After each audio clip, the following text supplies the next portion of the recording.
É com grande satisfação que a Universidade Federal de Santa Maria recebe hoje o representante do programa Horizonte Europa, Dales Mota, para uma palestra dedicada a um dos mais relevantes programas de fomento à pesquisa, inovação e cooperação científica internacional com os países europeus.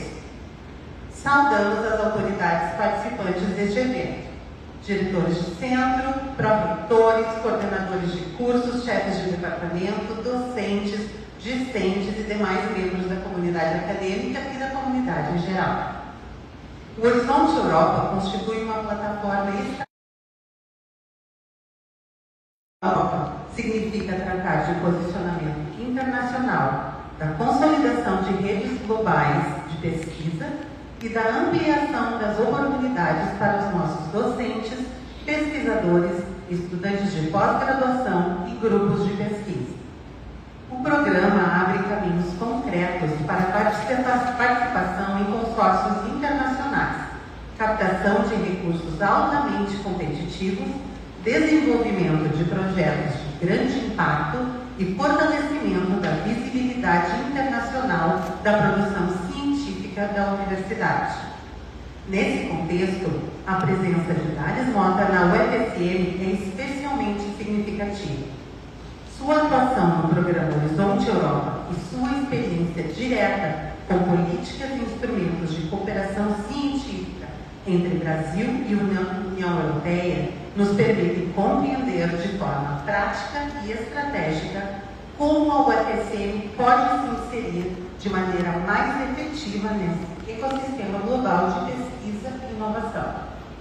Essa palestra representa, portanto, não apenas um momento de informação, mas uma oportunidade estratégica para criar horizontes, esclarecer caminhos de acesso ao programa, identificar possibilidades de parceria e estimular nossos pesquisadores a projetar suas iniciativas em uma perspectiva verdadeiramente internacional.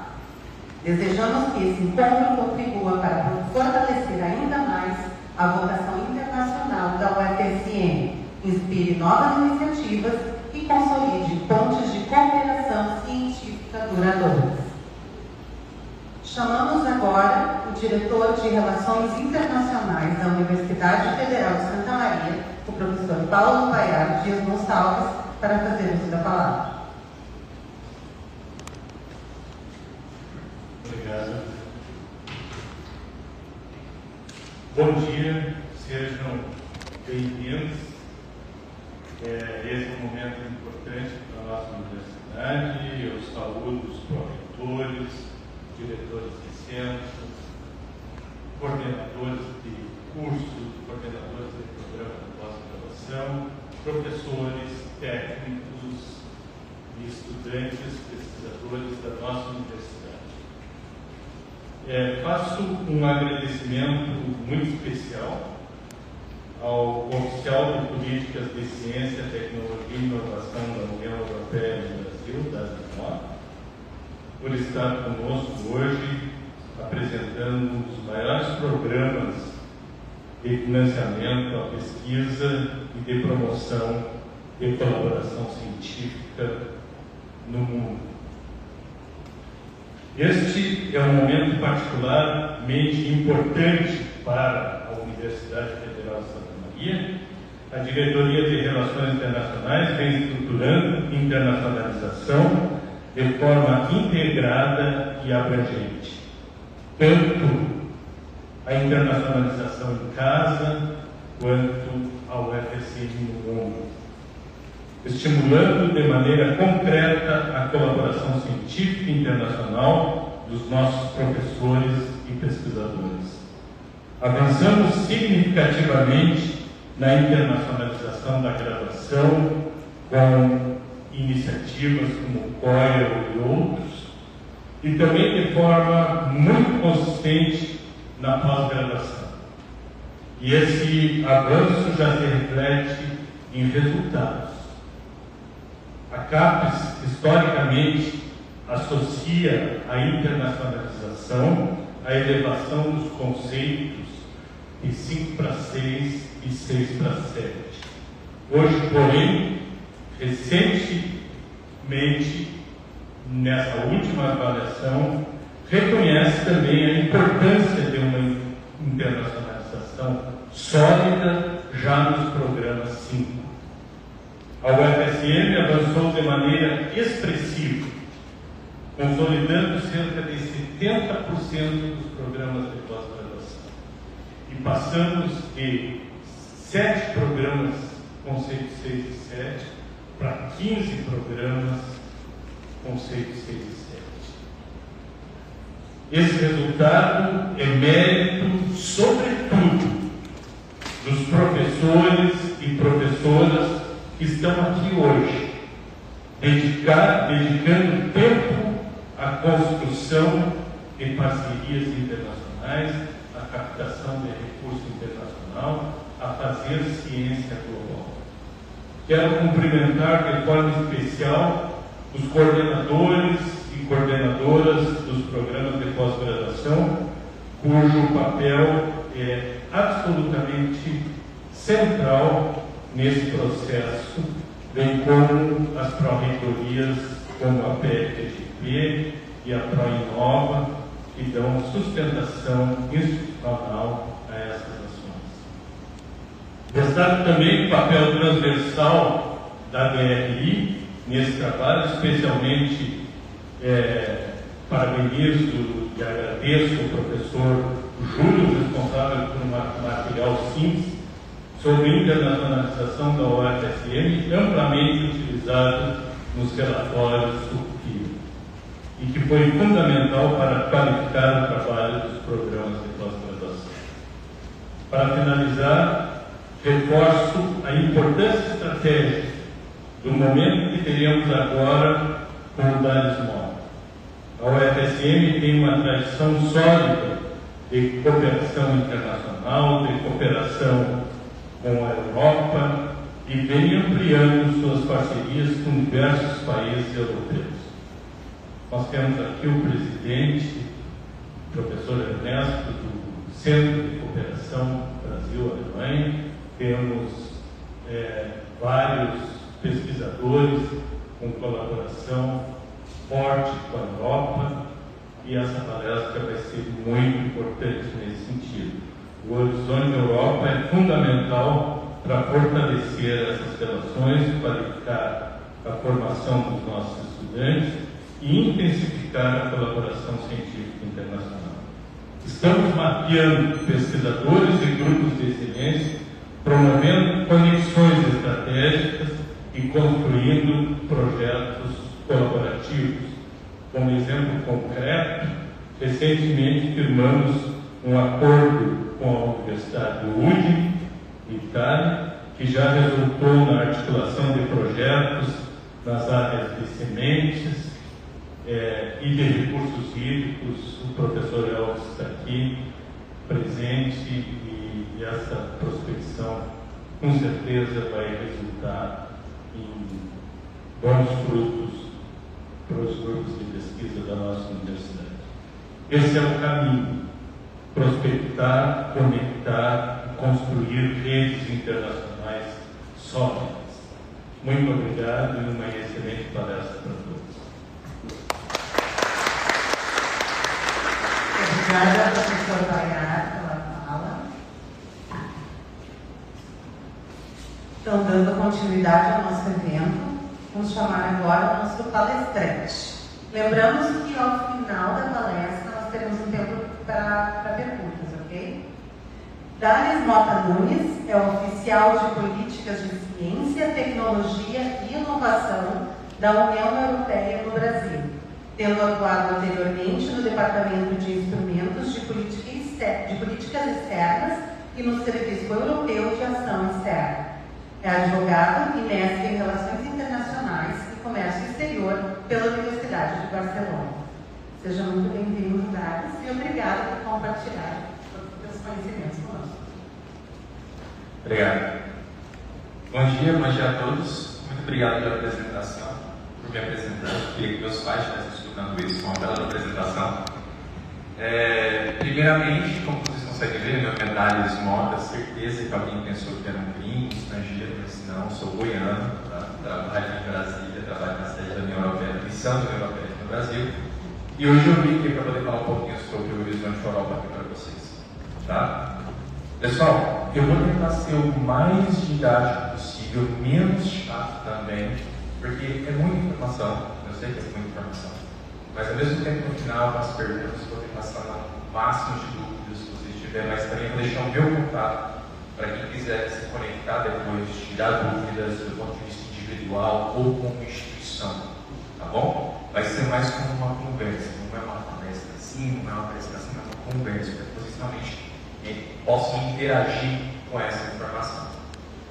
Bom, como já foi apresentado, meu nome é Darius Mota, eu atuo na área de ciência e inovação da União Europeia. Mas antes de começar a entrar no grosso do Horizonte Europa, eu queria só perguntar aqui, vocês já conheciam que a União Europeia tinha uma missão diplomática aqui no Brasil? Não, né? Eu sempre tiro um minutinho, um slide só, tá? Para falar sobre a missão da União Europeia. Poucos conhecem, mas é como se fosse uma embaixada. Essa aqui é a nossa sede, nós estamos lá em Brasília, mas a missão diplomática da União Europeia, ela abriu as portas em 1934. Isso é simbólico, tá? Foi 34. Isso não entender por que depois. E hoje nós temos uma embaixadora que é a embaixadora Mariana Sugar, já veio aqui já no Rio Grande do Sul também. Né? O nosso ciclo de embaixadores ele tem uma rotação de cada 4 anos. Nosso último embaixador é espanhol, agora nós temos um embaixador aqui na Alemanha. A vantagem de participar da União Europeia é que tem 27 opções de embaixadores. Né? Você sempre pode ter uma nacionalidade diferente. E para minha sorte, ela foi há 20 anos atrás, o que eu estou sendo hoje, que é conselheiro científico. Ela entende do potencial de uma colaboração científica internacional. Tá? Ela me ajuda a promover isso através da área política que ela atua. Mas basicamente é uma embaixada. Tá? A gente não pode chamar de embaixada porque a União Europeia é um país, então por isso nós chamamos de delegação. E são 144 delegações espalhadas por todo o mundo. A do Brasil é a maior da América Latina, a terceira maior das Américas, depois de Washington, e a das Nações Unidas, em Nova York. Mas é uma delegação muito grande que é em todas as áreas. Se tem alguém, por exemplo, ligado à área de energias renováveis, nós temos um conselheiro específico para energias renováveis. Cooperação propriamente dita também. Na área de clima, digital também. Inteligência artificial, temos uma pessoa que só toca essa parte também. Tá? Nário, você não cobra digital? Sim, a parte da pesquisa. Tá? A parte da inteligência artificial, computação quântica, tudo isso nós temos um conselheiro específico só para isso também, que pode orientar no momento oportuno. Tá bom? Só para fechar aqui, para vocês entenderem de onde que eu venho, tá? Para ficar essa dúvida, e aí vai entrar já direto no nosso programa Horizonte Europa. Quem é que nunca tinha ouvido falar do Horizonte Europa? Pode levantar a mão? Jesus! Todos vocês conhecem o Erasmus, não conhecem? Então, o Horizonte Europa tinha que ter essa mesma promoção, mas não tem, infelizmente. O Erasmus ficou muito conhecido porque tem filme, vai fazer mestrado na Itália, enfim, né? Aquela coisa muito maravilhosa que todo mundo quer fazer. Mas o Horizonte Europa, pessoal, tem 2 vezes mais orçamento que o Erasmus, 3 vezes mais capilaridade que o Erasmus. Só que Erasmus, acadêmico, tá? O Horizonte Europa, científico, pesquisa, inovação. Tá? Ele chega muito no nível, mas eles se complementam, tá bom? O Horizonte Europa ele é a 9ª edição de um programa quadro de financiamento de ciência, tecnologia e inovação. É o FP9, Funding Program número 9. O primeiro foi lançado em 1984, por isso que eu falei quando é simbólico, agora vocês esquecem. O primeiro foi lançado em 1984, um orçamento de 3 bilhões de euros, né? Não vou entrar em valores exatos. O que é um valor muito alto para aquela época, não é um valor muito alto hoje, né? Mas é um valor muito alto para aquela época. Mas foi só em meados dos anos 90, a partir do programa número 5, que a União Europeia resolveu abrir as portas para a internacionalização e participação de instituições, universidades, parceiros internacionais. Hoje nós estamos na 9ª edição. Até a 7ª, ele era só FP3, FP4, FP5, FP7. Os europeus não tinham a criatividade de batizar o programa. Na 8ª, colocou Horizonte 2020, porque ele foi terminado em 2020. Né? E agora nós temos o Horizonte Europa, que é a 9ª edição. Essa edição ela tem um orçamento de 95 bilhões de euros. É um senhor orçamento. O Erasmus está gerando em torno de 50. Então, assim, já conseguem ver a diferença. A 10ª edição do programa, ela está agora no Parlamento Europeu para ser votada, com um orçamento de mais de 170 bilhões de euros. A União Europeia entendeu que se ela não investir em pesquisa e inovação, ela vai ficar atrás, bem atrás dessa corrida que tem com os Estados Unidos e com a China. Está claro isso? Então, por isso que eles estão aumentando o orçamento. Nós até tivemos um relatório agora, nós chamamos de Data Report, que é um político que sempre lança uns reports, e a gente sempre segue esses reports. Ele fala nesse report que a gente precisava de ter um programa de pelo menos 250 bilhões de euros para poder rivalizar com os Estados Unidos e China. No final das contas, eles estão propondo um programa de 173 bilhões, 175 bilhões para os próximos 7 anos. São programas de 7 anos. Tá bom? Esse programa termina ano que vem. Ele tem uma série de oportunidades. Tem oportunidade para o pesquisador individual, tem oportunidade para um grupo de pesquisadores, tem oportunidade para a instituição também. E eu vou tentar fazer um pequeno resumo de algumas chamadas, de algumas oportunidades, para vocês tentarem ver se se encaixa aqui, se encaixa ali, independentemente da área. Tá? Qualquer área tem a sua possibilidade aqui dentro do Horizonte Europa. Como vocês ouviram, eu também sou advogado. Ninguém é perfeito. Eu sou advogado. Tem muito advogado participando do Horizonte Europa, na área de direito. Muitos. Individualmente também. E recebendo financiamento europeu. As pessoas acham que não, é só quem está trabalhando com física, química, robótica, inteligência artificial. Não. Tem muita chamada que é completamente bottom-up. Tá bom? Bom, essa daqui é a estrutura do programa, tá? Para quem não conhece, o primeiro contato com o programa, sempre que vocês colocarem no Horizonte Europa, vocês vão ver que tem essas colunas, né? Tem mais, tá? Eu fiz um clean aqui para poder só colocar o que vocês realmente podem ter acesso. Nós temos uma coluna de aplicação militar e uma nuclear. Então ninguém vai fazer parte dessas colunas, então eu tirei. Mas nós temos 3 pilares. O Horizonte Europa foi bem didático nesse ponto de explicar, para ficar um pouco mais fácil. Eu vou tentar simplificar um pouco mais. Nós temos um pilar que é de excelência. Aqui, pessoal, é como se fosse mobilidade e capacitação. Pesquisadores individuais. Tá? Instituição também é, mas eu diria que mais focado nos pesquisadores individuais.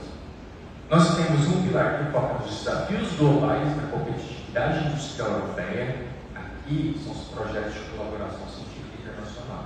Tá bom? Já vou explicar um pouco mais em detalhes sobre isso.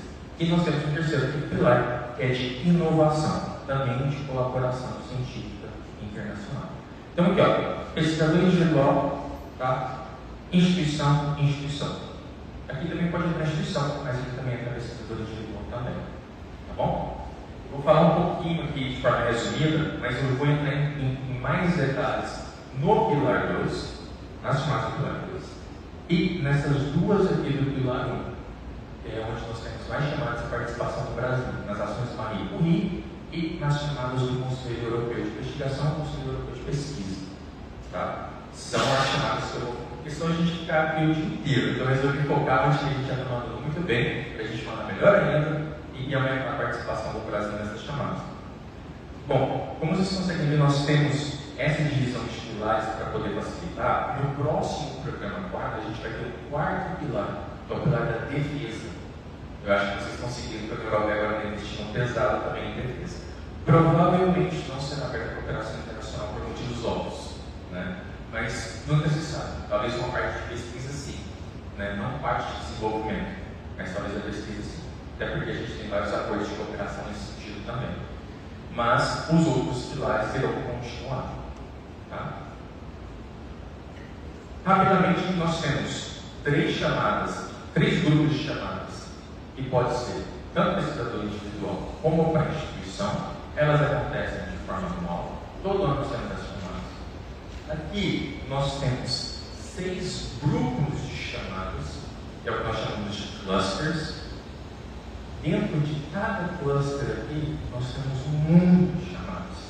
Quem quer atuar na área da saúde? Então, temos os 4, 5 aqui, gato e gato, que estão na área da saúde, né? Você Vocês querem chamadas só para a área de saúde? Tem um cluster específico só para a área de saúde. No final eu vou mostrar como vocês conseguem filtrar essas chamadas, tá? Só para a área de saúde. Tem alguém que trabalha com o meio ambiente, alimentos aqui? Cluster 6. Pessoal, a Embrapa participa de várias chamadas. Vocês podem participar dessas chamadas junto com a Embrapa também. A gente tem um representante dentro da Embrapa, que é o ponto de contato desse cluster, tá? Que é o chefe da Embrapa Milho e Sorgo de Minas Gerais, Vinícius Guimarães. Então, assim, vocês têm as pessoas que podem até ajudar vocês a entenderem essas chamadas também, e eu vou falar desses pontos nacionais de contato. Enfim, cada cluster desse, desculpa se eu estou me movimentando ali, estou filmando, né? Está tudo certo. É que eu preciso ficar. Sou pedir professor, não dá vida. Cada cluster desse tem várias chamadas que vocês podem identificar, e essas chamadas também elas vão se renovando ano após ano. Essas chamadas de 26 e 27 são as últimas, porque depois nós vamos ter o próximo programa. E elas todas já estão praticamente disponíveis, então vocês conseguem ver quais são as chamadas que vão abrir nos próximos meses também. Ontem, de curioso, né, eu cheguei um pouco tarde, porque de trazer cedo, estava levando o professor, é uma viagem, pessoal, né, depois de pegar uma de Porto Alegre para cá, né, à noite, vou ver as chamadas que estão abertas, né, tem 284 chamadas abertas nesse momento, são várias chamadas. Todas são de cooperação internacional? Não, tem umas que são bem focadas para a Europa. Eu diria que 80% tem um fator de cooperação internacional que vocês podem entrar também. Tá? Então tem muita chamada dentro desses clusters. Do pilar de inovação, tem alguém de startup, inovação, parque tecnológico? Tem? Opa, olha, gostei. Tem chamadas próprias só para a parte de inovação. Mas, sinceramente, eu recomendo vocês entrarem numa chamada que toca Desafio Global. Por quê? Vocês podem entrar junto com a universidade, a empresa pode entrar, a startup pode entrar, junto com a universidade na mesma chamada. 2 participantes de uma mesma chamada, que tocam Desafio Global. Cada chamada vai ter sua DRL, tá? Cada chamada vai ter sua... até que nível vocês conseguem participar. Talvez possa ser interessante, talvez não. Já vi que é uma pessoa que está interessada, né? Então, tem isso também. Eu recomendo participar dessa do Pilar 2 justamente pelo canal do cofinanciamento que eu vou falar já. Tá? Que vocês podem ter acesso a esse cofinanciamento e é mais fácil justamente pelo fato do parceiro entender a participação. Ficou mais ou menos claro aqui? Essa parte? É só a parte conceitual. Eu vou entrar nas chamadas, tá, pessoal? Bom, no Horizonte Europa, vocês podem trabalhar, na verdade devem trabalhar em consórcio, junto com os possíveis partners, que são os 27 Estados membros. Eles sempre vão encabeçar essas chamadas, tá? Os parceiros europeus. Além dos 27, o Horizonte Europa também tem uma figura que são os parceiros associados ao programa. Agora nós temos 23, o Japão acabou de entrar. Nós temos vários parceiros. Então, assim, quando vocês trabalham dentro de um projeto como esse, não quer dizer que vocês vão trabalhar só com parceiros internacionais. Não. Dentro da chamada pode estar lá a Bélgica, mas ao mesmo tempo pode estar o Canadá e o Japão. Pode estar a Alemanha e também pode estar o Reino Unido e a Coreia do Sul. Talvez você já possua algum parceiro estratégico em algum desses 23 países, eles conhecem um parceiro estratégico na Europa e vocês conseguem formar um consórcio. Consórcio de mínimo 3, que é uma chamada de colaboração internacional. Tá bom? Então, nós temos que buscar parceiros nesses 2 blocos, tanto de membro, país membro, como associado. Aí você tem pergunta, mas o Brasil não está, né? Não, o Brasil não é um país associado. Do mesmo jeito que o Brasil não é um país associado ao Erasmus. Tá? O Brasil não é. Isso é interesse político, tá? Independentemente de se eu não ser associado, tem que ter esse interesse do governo federal, tem que ter o interesse da Comissão Europeia para começar o diálogo e poder construir essa associação. É possível que isso aconteça? Sim. Provavelmente já no próximo programa 4. Mas aí a gente tem que aumentar a participação no programa. Desde que eu passei para o setor, eu tenho feito uma promoção pesada. A participação do Brasil subiu, a gente já está no top 10 de participação no programa. A gente tem aparecido. A gente está no top 10. E a comissão reconhece isso e oferece associação para o país. A partir do momento que a gente se tornar associado, a chamada e participar. Pronto. Sem a necessidade de buscar um cofinanciamento, não vai ter uma dificuldade, talvez, na parte de participação, vai facilitar muito. Então, isso que eu estou fazendo aqui também é importante para a pessoa na pele, mas é importante mudar como brasileiro de um dia ver o Brasil se tornar associado ao programa. Talvez o primeiro país da América Latina a se tornar associado ao programa. Mas, resumindo, vocês podem trabalhar com parceiros desses 50 países. Tá? Agora, a questão da elegibilidade é importante, né? Quem são os elegíveis para poder receber o fomento direto do Horizonte Europa? Tá aqui, a própria União Europeia, né? Como todos já sabem. Os países e territórios que são ligados à União Europeia, no caso da Guiana Francesa, por exemplo, né? E outros. Mas os associados também podem receber esse recurso direto da Comissão Europeia. Os países de baixa e média renda também são elegíveis. Por exemplo, Peru. Se o Peru participa de uma chamada, ele recebe um fomento direto da Comissão, porque ele é considerado país de baixa e média renda. O Brasil, a partir de 2014, ele foi classificado pela OCDE como um país de média e alta renda. Isso quer dizer que a gente consegue pagar a nossa participação no programa, por isso que a gente não entra mais aí. Até o FP7 a gente recebia fundos da Comissão Europeia. Só para vocês terem uma ideia do nível de recurso, tá? Entre 2007 e 2013, o Brasil recebeu 170 milhões de euros em financiamento de pesquisa e inovação.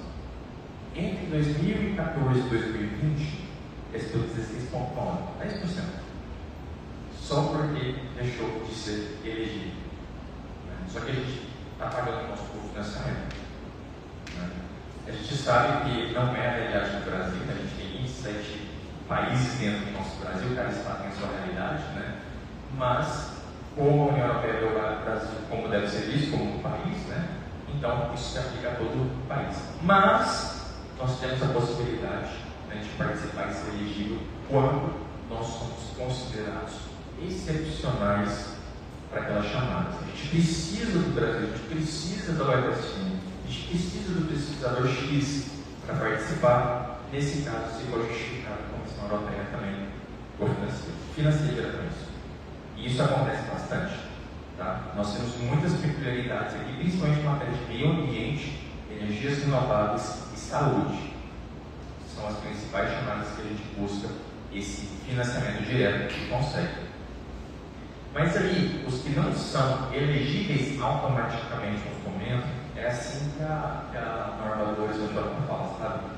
São muitas flores para falar em elegível, né? Mas como nós não somos automaticamente elegíveis para o fomento, porque nós fazemos parte daquele quadro, que são os países de média e alta renda. Todos os BRICS entram ali. Tá? Talvez possa ser uma questão dos BRICS, não sei, mas todos os BRICS entram nessa questão de não financiamento direto no primeiro momento. Aí você pergunta, poxa, mas isso tudo é perdido, vou embora, não me interessa mais. Não, pessoal, segura aí porque tem salvação. Tá? Em 2018, a Comissão Europeia assinou, foi a comissão, tá? Com o CONFAP, FINEP, CNPq, a possibilidade de cofinanciar a participação de vocês nessas chamadas. Nós temos 3 entidades aqui que podem cofinanciar a participação. Quando eu falo CONFAP, lógico que é a PAPERS, tá? Todo parte que vocês estarem aqui. Mas como vocês têm uma base de pesquisa em São Paulo, a PES, por aí vai. Cada fundação realmente tem sua estrutura, sua forma de poder cofinanciar. E como eu estava falando mais cedo, professor, a PES é uma das fundações que já está mais ativas no quesito cofinanciamento. Falta demanda, mas também faltava um pouco para vocês conhecerem o programa que eu estou fazendo aqui hoje. Tá? A CAPEX ela tem uma diretriz, eu até coloquei o QR Code. Dentro dessa apresentação, depois, se você tiver a necessidade de poder compartilhar com vocês, porque tem uma série de links, uma série de QR Codes para vocês poderem ir um pouco mais de calma. Ali tem uma diretriz que a FAPERGS lançou para poder instruir vocês a buscar o cofinanciamento nessa chamada. Por exemplo, o pesquisador veio, participou de uma chamada, a chamada foi aprovada em agora, como é que eu faço? Tem procedimento. Eu acho que para você que já recebeu um financiamento alguma vez da FAPERGS é o mesmo. Mas tem o timing certo da chamada do Horizonte Europa também, tá? Para poder participar e receber esse financiamento através da Fundação de Amparo. A FINEP, se for um projeto o desenvolvimento e inovação, vocês podem mencionar aqui, né? Nós também temos a participação do CNPq em algumas chamadas de mobilidade. Sendo bem direto com vocês, as fundações de amparo têm feito um papel muito bom em matéria de cofinanciamento. Então, vocês podem entrar num projeto colaborativo aqui, como, por exemplo, a UFDFAR, lá no Carnaíba, lá no Piauí. A FAPEX pode muito bem cofinanciar a parcela de vocês aqui, como a Universidade Federal de Santa Maria, e a FAPEC pode cofinanciar a UFDFAR lá, no mesmo projeto. Cada um vai ser responsável pela sua parte do projeto, e é assim que funciona. As universidades do Norte fazem muito isso, tá? Pará, Amazonas fazem muito isso, várias chamadas. Vocês podem colaborar também com outras universidades, ou até com outras universidades do mesmo estado, recebendo o financiamento através da Fundação de Amparo, quando vocês não receberem financiamento direto da comissão. Bom, e começando agora um pouco nas chamadas. Vou começar pelo Declarão da Ciência de Excelência, justamente pelo Marie Curie. Alguém aqui já ouviu falar sobre Marie Curie? Quem não ouviu falar de Marie Curie até hoje aqui? Temos também, tá? Então, para os que não ouviram ainda sobre a Marie Curie, isso aqui é como se fosse o nosso Erasmus dentro do Horizonte Europa, mas para a pesquisa, tá? E aqui dentro do Marie Curie é interessante porque a Bruxelas sempre fala, não passa informação de que é mobilidade, só mobilidade, não é mobilidade, é mobilidade de capacitação. Tá? E aqui dentro do projeto do Marie Curie, como qualquer outro dentro do Pilar 1, é completamente bottom-up. Ou seja, são vocês que vão propor o tema daquele projeto. Vocês vão chegar lá e a União Europeia vai falar assim, quero um projeto na área de computação quântica. Não. Eu vou propor esse projeto na área de arqueologia, por exemplo. Passou um de arqueologia recente com a Universidade Brasileira. Se for de interesse, é aprovado. Tá? E dentro desse projeto de pesquisa tem essa mobilidade. O bom do Marie Curie é que ele é intersetorial. Então, ao mesmo tempo, a gente pode ter uma startup participando do Marie Curie, pode ter uma universidade participando do Marie Curie, pode ter indústria participando do Marie Curie, uma ONG participando de uma chamada. E dentro desse projeto de 3 a 4 anos, até 1 ano pode ser mobilidade. Mas mobilidade para quê? Para capacitar, para ser capacitado, por exemplo. Esse é um tipo de Marie Curie, né? Um outro tipo de Marie Curie que é bem conhecido também é o pós-doc. Quem quer fazer um pós-doc na Europa, por exemplo, recebeu esse euros, né? Através do Horizonte Europa. Tem também. Temos redes doutorais, formação de redes de doutoramento dentro do Marie Curie, como outra opção. Enfim, dentro do Marie Curie, nós temos, na verdade, 5 opções. Aqui eu não coloquei, porque é somente para os europeus, mas nós temos 5 opções de bolsas dentro do Marie Curie. E vai das redes doutorais, pós-doc, o intercâmbio de pessoas, de pessoal, como eu falei agora, e temos um que se chama cofinanciamento, co-fund. Começando pelas redes doutorais, como o próprio já fala, na formação de uma rede de doutoramento, que é para a instituição. Tá? Quando for para o pesquisador individual, eu falo, isso é para a instituição. Se a instituição quer fazer parte de uma rede de doutoramento, ela pode. Ela só precisa ter um convênio com aquela instituição que ela vai ser parceira na chamada. Uma detalhe, por exemplo, vocês podem montar uma rede de doutoramento na Itália. É só um tipo de pensamento final, tá? Tem outra instituição, tá? Mas pode também ter doutoramento com aquela universidade e mais outras universidades também. E durante essa rede tem essa mobilidade que pode acontecer. Que a Fundação de Amparo pode cofinanciar, a própria universidade pode cofinanciar, ou a própria chamada pode financiar. Nós temos 3 opções de financiamento. Bolsa de pós-doc. Aqui não entra cofinanciamento, porque a Comissão Europeia financia tudo. Se tem aqui novos doutores, tem um limite de tempo de experiência, tá? São 8 anos, mas só em pesquisa. Já vou falar mais sobre isso, tá? Pode fazer seu pós-doc na Europa, ou vocês podem receber um pós-doc aqui também. Então, ou seja, pode ser tanto para o pesquisador individual, mas também pode ser para a instituição. Eu, particularmente, gosto muito do intercâmbio de pessoal. E como o próprio nome já fala, é intercâmbio de pessoal, não é intercâmbio de pesquisadores. Vocês podem entrar num projeto com um X fazer um intercâmbio dessa equipe para ser capacitada ou capacitar também dentro de uma troca de pessoal nesse projeto colaborativo. No momento que eu vou dar um exemplo muito interessante que aconteceu no Brasil. E o cofinanciamento é quando já existe uma chamada e a gente inclui aquela chamada para ela receber um buffer, né, uma dose de whey protein e poder ter mais bolsas naquela chamada. A gente não participa tão ativamente do CoFund, porque as outras acabam sendo mais interessantes. Né? Também não somos muitos, somos poucos nessa área para poder filtrar essas chamadas. Basicamente são essas. E eu quero começar com a pós-doc. É rapidinho, para falar só um pouquinho da pós-doc e da Universidade de Chile. Do pós-doc precisa ter o título de doutor, claro. O limite de experiência, pessoal, é de 8 anos, como eu falei, mas são 8 anos em pesquisa. Se durante esses 10 anos, depois que vocês receberam o título de doutor, vocês ficaram 3 anos na gestão, por exemplo, serviço militar, ou licença maternidade, enfim, tudo isso quebra esse prazo e não conclui. Tá? Então, é interessante, é uma forma de estender um pouco a possibilidade de incluir doutores para fazer o seu pós-doc na Europa. Eu não vou entrar em matéria de valores, mas eu garanto para vocês que é um valor muito bom. Muito bom para mais de 5 mil euros. Tá? É uma senhora bolsa de pós-doc. Tem mais bolsa de pós-doc para levar pesquisadores para a Europa. Dentro de uma chamada tem um orçamento só, mas ele é dividido em 2. Mas é uma divisão bem meia boca, tá? Porque tem mais orçamento para atrair os pesquisadores do que mandar os pesquisadores para a Europa para fora. Lógico, eles têm medo de perder os pesquisadores, né? Mas tem um orçamento também para os pós-docs de lá vir para cá, ou qualquer outro país, que não seja associado, enfim, tem um orçamento para isso também. Se chama Global Fellowships. Tá? Nós temos as European Fellowships, que é quando vocês podem fazer o seu pós-doc na Europa não associado, ou as Global, quando vocês podem receber o pós-doc também, tudo pago pela Comissão Europeia. Então temos essas duas possibilidades. Por que eu estou falando disso agora, pessoal? A próxima chamada vai abrir agora já em abril. Tá? Ela vai encerrar no dia 7 de setembro. Coincidência também é meu aniversário, não acredito. Tá? Vai encerrar dia 7 de setembro, dia simbólico. Senão não vai esquecer desse deadline.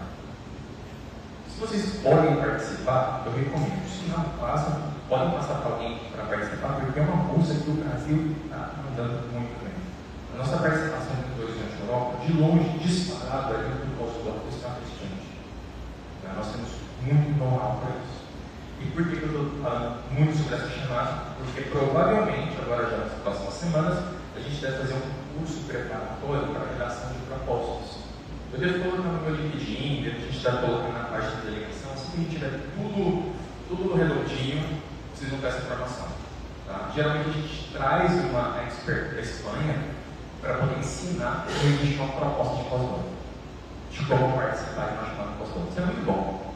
Nós fizemos 3 presenciais e a ideia para esse ano é fazer um online, para mais pessoas poderem participar também. Bom, geralmente a gente faz presencial em São Paulo, Brasília, mas esse ano a gente decidiu que vai ser online.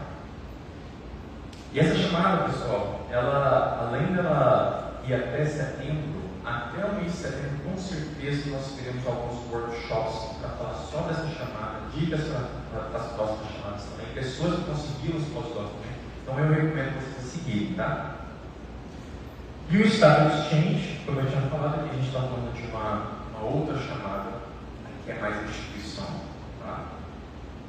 Mas para os pesquisadores que querem fazer esse tipo de troca, eu acho super interessante vocês colocarem isso na cabeça, que é uma das chamadas que as fundações de amparo criaram um subgrupo chamados só para cofinanciar isso dentro do Centro Europa. Ou seja, eles entenderam o recado, isso é muito bom.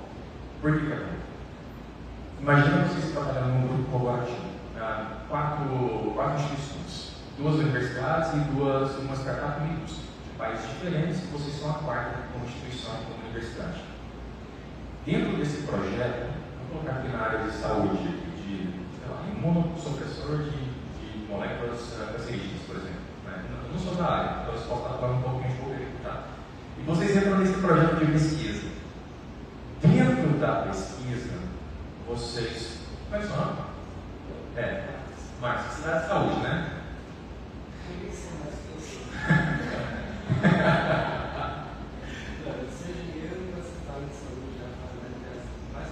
Mas tá ótimo, a gente precisa de uma pessoa de uma área para melhorar a saúde. É isso que o Horizonte Europa é, tá? Então, se você entra nessa parte de engenharia da construção de alguma coisa. Foi? Vai, tá vendo? Já estou falando com alguém que sabe, conhece. Fique na cola dele. Vamos supor que ele está encabeçando aqui pela parte da universidade um pequeno grupo de pesquisa. É Marcos ou Márcio? Marcos. O Marcos está encabeçando um grupo aqui de pesquisa. Quem inclui o professor Paulo? Desculpa. Ariane, com o professor Paulo, a Ariane, enfim, e eu, nós três aqui. E ele fala que precisa de nós três nessa equipe de pesquisa para a gente poder ser capacitado na indústria europeia de como fazer esse dispositivo aqui no Brasil no momento. O projeto passa. A gente recebe esse financiamento justamente para a gente ir e ficar de um mês até um ano com tudo coberto, tudo pago, para poder ser capacitado dentro desse projeto de pesquisa. Mas dentro do mesmo projeto, a gente coloca que essa indústria ela tem que vir para o Brasil e capacitar as instituições para. Ou seja, durante essa pesquisa, a instituição vem para fazer isso. Ou seja, o interessante não é só fazer a mobilidade ativa, é receber a mobilidade passiva. Porque quando os parceiros de fora vêm para cá, além da gente ter um tipo de gasto com isso, é muito bom, eles vêm, eu tenho de orçamentos, tá? Por isso que eu gosto de falar de dinheiro, quem gosta, né? Mas assim, eles vêm com um recurso extra para poder fazer eventos, fazer seminários, workshops, netmakings. Olha como é bom, sabe? Dentro de um projeto de pesquisa.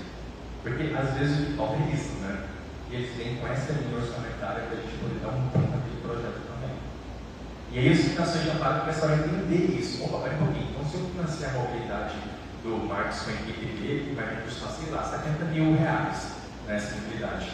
Mas depois eu posso ter a mobilidade do pessoal de fora vindo para o nosso estado, ficar até um ano ainda por cima de desenvolver toda essa pesquisa, fazer workshop. Eles entenderam, cara. É um investimento. Então, por isso que está investindo nisso muito. E aí, um exemplo que eu queria dar é que a Universidade Federal do Amazonas, junto à Universidade Federal do Pará, e mais a Universidade de Helsinki, mais uma indústria e 5 outras instituições, elas entraram no Staff Exchange sobre o projeto que se chama EDIS, em relação dos saberes da cultura indígena nas universidades. Ou seja, docência de ciência indígena. E eles criaram esse projeto, o projeto passou. O pessoal do Amazonas conseguiu o financiamento da Papeana e foi para a Finlândia fazer sua mobilidade e sua pesquisa lá. E em pouco tempo eles receberam o pessoal da Finlândia para ficar lá no Amazonas também e fazer capacitação também. Em projetos sobre de ciência e docência indígena. Muito interessante, muito interessante. Ou seja, de uma área talvez a gente não esperava, né? Mas a Finlândia tem interesse nessa parte histórica, né? Essa parte assim, de como o Brasil está lidando com isso hoje, vem lidando com isso também, é muito interessante. Eu vou dar até um outro exemplo de história depois, mas esse momento é oportuno, mas só para ver a abrangência dentro de um projeto de estado distinto. Não precisa ser engenharia, né? Pode ser tecnologia, direito, enfim. Bom, e eu estou falando desse porque, olha só, tem um projeto aqui, eu achei que esse novos materiais graduados com melhor desenvolvimento para engenharia e indústria. Nós temos um Staff Exchange que é o FDC no parceiro. Você está nele, Marcos? Não, né? Eu achei ontem no dashboard.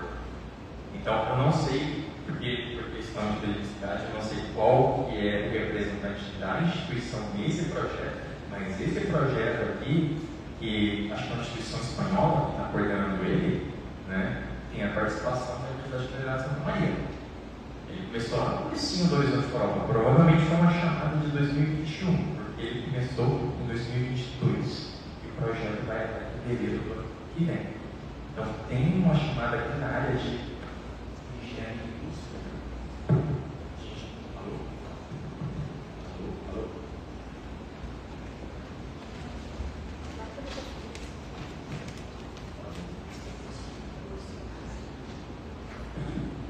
Alô? Bom, então, tem essa chamada aqui na área de engenharia e indústria, que vai estar sendo mais parte. Tem outras em Pelotas também, mas eu só de Santa Maria para não gerar atritos, tá? Mas assim, tem outras também, que outras universidades também participação sim. Infelizmente, acho que não tem ninguém que participa dessa chamada aqui. Se tiver, por favor, fale agora. Mas é só para vocês saberem, para essa chamada, vocês podem ainda buscar recursos da Fundação de Amparo para desempenhar o papel, né, de vocês aqui dentro desse projeto. É possível, porque vocês foram aprovados no projeto. Tá? Bom, eu também estou falando dessa chamada porque a próxima Startup Exchange, na verdade atual, ela já abriu. Ela fecha agora em abril, tá? Dia 16 de abril. Então também é interessante para vocês, já está fechando quando ela está abrindo, né? Do pós-doc. É interessante para vocês colocarem essa chamada também no backlog de vocês, porque no final eu vou mostrar como buscar parceiros. Vocês podem, talvez, ainda dá tempo, tá? Muito tempo, de vocês entrarem numa chamada ainda colaborativa. Uma chamada. Alô?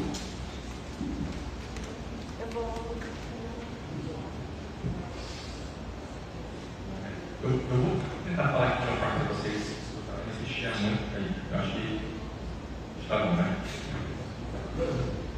Bom, essa chamada, pessoal, ela é muito importante e no mês que vem nós já vamos ter uma espécie de um webinar assim, montado ainda para poder mostrar como a gente pode participar dessas chamadas como parceiro e como beneficiário também. Tá? Lembrando, se é justificada a nossa participação naquela chamada, a gente pode pedir diretamente o financiamento da Comissão Europeia dentro da chamada. Mas a dica de ouro é assim: quando vocês buscam um parceiro no nosso departamento de Ultimate, você não chega lá para ter um parceiro buscando alguém para poder entrar num projeto de engenharia. Né? Aí o Marcos diz: opa, esse projeto eu poderia entrar, a universidade poderia entrar, aí eu tenho know-how para poder participar desse projeto. Né? E ele entra em contato com o possível coordenador do projeto. Nós não somos países membros, não somos associados, nós não vamos coordenar o projeto, nós vamos entrar como parceiros. Tá? A gente recebe financiamento de se torna beneficiário, mas nunca coordenador. E o Marcos entra em contato com um possível coordenador, né, para falar assim: olha, eu quero participar, meu know-how é esse, meu currículo é esse, a instituição é conhecida por isso. Podemos participar? O coordenador desse aqui, Brasil, ele é um engenheiro de alta renda, ele vai ter que colocar recurso próprio. Eu acho que se a gente conseguir esse projeto, ele não vai ter esse recurso próprio, aí pode dar ruim, sabe? Então, talvez melhor não. É a dica de hoje que eu falo para vocês assim: se apresente como Brasil. Olha, no Brasil, a gente tem um mecanismo de cofinanciamento. São pouquíssimos países que têm um mecanismo de cofinanciamento. E foi aquilo que eu mostrei do CONFAP, né, CNPq, que foi assinado, chancelado pela Comissão Europeia. Quando avaliar do Brasil, eles têm um mecanismo de cofinanciamento, sabe? E a FAPEX, geralmente os senhores de avaliação dão uma cartinha para você, aquele projeto foi aprovado, vocês vão receber cofinanciamento. Só que aquele documento chega no avaliador, a avaliação vai para cima, porque aquilo realmente configura o core de uma cooperação internacional, que vem através de um arranjo administrativo assinado pelas duas partes, a Comissão Europeia e a instituição brasileira. Então a gente tem uma vantagem contra as outras instituições de outros países. A gente tem que usar essa vantagem. É isso que eu estou ensinando para o pessoal quando eu falo para a gente poder já começar com a linguagem certa. Bom, o IRC, alguém conhece o Conselho de Pesquisa Europeu? Conhece tudo, né, Marcos? O Conselho de Pesquisa Europeu, pessoal, aqui é a cereja do bolo, aqui é pesquisador individual. Tá? Pesquisador individual não precisa de cofinanciamento. E assim, para mim, essa daqui seria a melhor hora para vocês assim, focarem 100%, porque isso aqui realmente é de interesse para todos. E aí vocês podem receber um financiamento da comissão. O IRC, pessoal, é como se fosse um CNPq com muito mais orçamento, e não tendo que pedir bênção para o Ministério da Ciência e Tecnologia. Tá? Ele tem sua gestão própria, que são pesquisadores. Toda a gestão, todo o conselho para os pesquisadores, então não tem político nem nada, tá? Funciona e funciona bem. E a instituição está recebendo mais e mais recursos ano após ano. Sempre quando a presidente Ursula von der Leyen fala sobre o Conselho de Pesquisa Europeu, é para falar que ela vai gerar mais recursos no ano seguinte. Tá? Aqui nós estamos falando de pesquisa pesquisa de ponta, pesquisa de fronteira, algo que pode mudar o mundo, pode mudar como a gente conhece aquela pesquisa. Mas não tem capacidade para isso? Tem. Muita gente acha que não, aplica e consegue. Tem muito brasileiro aplicando e conseguindo bolsas do INSS. Para vários estágios de carreira. Tá? E vou mostrar aqui para vocês que dentro do INSS a gente só precisa de 3 coisas, na verdade. A gente precisa de um pesquisador que seja líder, referência, tá, naquele assunto, pelo menos conhecido por aquele assunto.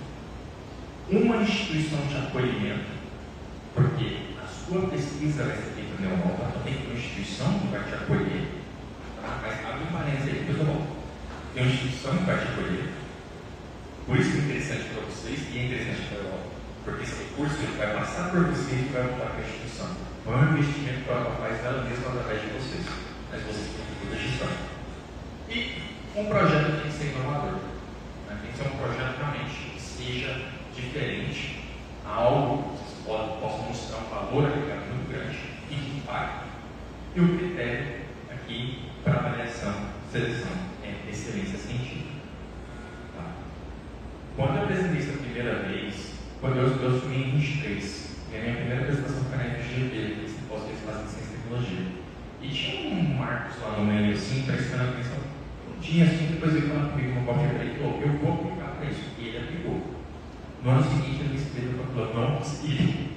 Mas o feedback que ele recebeu foi tão bom que ele aplicou junto. E hoje ele não deixa mais certo. O feedback press.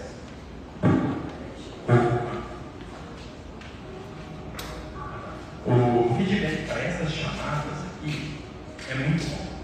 É muito bom. Ele realmente te motiva a aplicar corretamente. Ele fala exatamente onde você deve pôr aquela chamada, a sua proposta. E aqui nós temos 3 chamadas para pesquisador individual. 3 chamadas. Que vai desde os starting grants, que são pesquisadores que têm de 2 a 7 anos de experiência depois da obtenção do PhD. Os consolidados, de 7 a 12 anos de experiência. E os avançados, que aí são os que têm já muita coisa publicada nos últimos 10 anos, são pessoas de experiência, que a gente realmente possa, né, mostrar como um verdadeiro divisor de águas naquela matéria, né, naquele tópico. Aqui, pessoal, essa experiência que mudou, tá? Agora é 0 a 7. Tem um dia de experiência, isso é uma inovação para esse ano, para a chamada desse ano que vai sair. Você tem um dia de PhD, já pode participar dessa. Tá? Daí você não tem experiência, escrevi quase nada. Pessoal, participa. A gente já participa. Muitos dos estudantes participam com pouquíssima experiência e conseguiu, pelo critério de avaliação, porque excelência científica. Ele mostrou um projeto que foi tão bom que a comissão conseguiu falar 5 de imediato. E aqui a gente mostra que pela diferença de experiência, o diferencial no orçamento é muito bom, né? Vai de 1,5 milhão de euros por projeto, tá? Até 2,5 milhões de euros. Aí vem o Marcos, eu faço mais dados, eu tenho experiência, mas 2,5 milhões não é nada. Sabe? Eu tenho já mais de 10 anos de casa e tudo que eu estou querendo fazer, gastaria pelo menos uns 3 milhões de euros. Pelo menos, né? Tem gente assim, né? E aqui tem um plus que a Comissão Europeia fez, de colocar um buffer nesses orçamentos, daqui a pouco eu mostro, para as 3 chamadas de até 2 milhões de euros. Então, pode passar de 1,5 milhão para 3 milhões e meio até 4 milhões e meio de euros. Só porque nós estamos vindo de third country, de um país que não é da Comissão da União Europeia e não é um associado. Isso, pessoal, é uma iniciativa clara que nós chamamos de Choose Europe. Com todo esse contexto de estabilidade geopolítica, a União Europeia começa a investir mais e mais e mais para atrair os pesquisadores como o Marcos, como o professor Paulo, enfim, grandes pesquisadores para fazerem sua pesquisa também na Europa, para atrair os pesquisadores europeus de volta, porque houve uma demanda muito grande de pesquisadores, justamente dos Estados Unidos, né, para poder reter um pouco desse capital pensante. Então, eles começam a investir pesado. Então, se o Marcos fala, o meu projeto eu preciso de 2 milhões de euros. Bom, mas tem um equipamento só que eu preciso do meu projeto de 1 milhão. Esse milhão é justificado. Ele também é uma coisa. Se ele fala, mas eu preciso Universidade de Barcelona. Esse valor também entra como um adicional, sem entrar no valor do projeto também. Essa é a vantagem do IRC. E são várias as chamadas do IRC. Tem uma chamada de direito agora, recentemente, que entrou no IRC. Consolidado, um pesquisador aqui do Sul. Tá? Ele juntou direito com filosofia, de português, de Kant e tudo mais, e conseguiu, né, entrar com esse IRC consolidado. Falou? Bom, beleza. E aqui, essas são as individuais, mas nós temos uma pessoa que é de sinergia. Nossa, tá bom esse microfone. Nós temos uma que é de sinergia. Esse de sinergia é o melhor dos melhores. Aqui a gente está falando de uma bolsa de 10 milhões de euros. Um projeto, tá? Um projeto. Não só vai ter um projeto, são vários. Né? Na última chamada de 90, uma coisa assim, enfim. Desculpa, 50 projetos para o sinergia. E aqui o sinergia, nós, como o próprio já faz, tem também sinergia com outro piada. Então vamos supor que, vou pegar um outro exemplo. Como é que fala? Lutier. Não é difícil, hein, pessoal? Nossa! Olha quem fala, né? Supor que o Lutier aqui, cara, que ator? Artista. Maravilha. Olha só, ele atua na área de educação. A gente tem um cluster específico, só que esse é o cluster 2, tá? Naquele pilar de jornada. O Lutier está com uma proposta de ideia assim, revolucionária para juntar IA, enfim, com a educação e tudo isso vai mudar a forma como a gente forma o corpo docente. Não sei, estou voando aqui um pouco, tá? Coisa que eu gosto. Eu venho com essas ideias mirabolantes. E ele entra nesse projeto aqui, fazer um pouco, né? A Universidade de Madrid tem uma pessoa muito boa nisso. E talvez a Universidade de Berlim também tem, né? E alguém no Reino Unido também tem uma outra pessoa que pode também ajudar o Lutier nessa empreitada. Para a sinergia, você precisa de pelo menos 2 pilares. Vamos supor, Alemanha e Espanha. Pode. Alemanha, Espanha e Reino Unido. Pode. Se conseguir 3, o quarto pode ser o Lutier. Mas tem que ter o quarto, tá? E ele pode fazer toda a pesquisa dele daqui. Ele não precisa ir para lá. Isso é uma captação de recursos. Você pode fazer sua pesquisa aqui na Universidade Federal de Santa Maria. Vamos supor que para esse projeto você precisa de 2 milhões de euros. As pessoas precisam de um pouquinho mais. Toda a sua parcela, toda a sua parte vai ser implementada. Você não precisa de uma instituição de acolhimento europeia. A sua instituição de acolhimento vai ser essa. É a exceção de vocês não precisarem de uma instituição de acolhimento, que é a sinergia. O Brasil não faz uso disso. Sim, pode.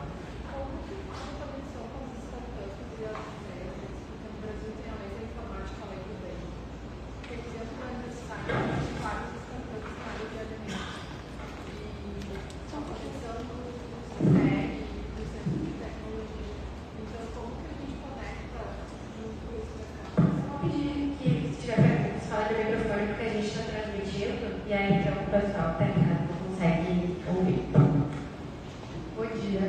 O meu dúvida é a conexão de startups aqui da universidade. A gente tem um parque de Nova Tech, onde a gente tem essa conexão muito forte com o mercado, com as verticais do agro e tecnologia. Então, a nossa dúvida é esse relacionamento das startups e das empresas, e é muito forte, além da informática, além do bem. Dentro de um projeto, você colaborativo mesmo, para formar esse projeto assim dentro?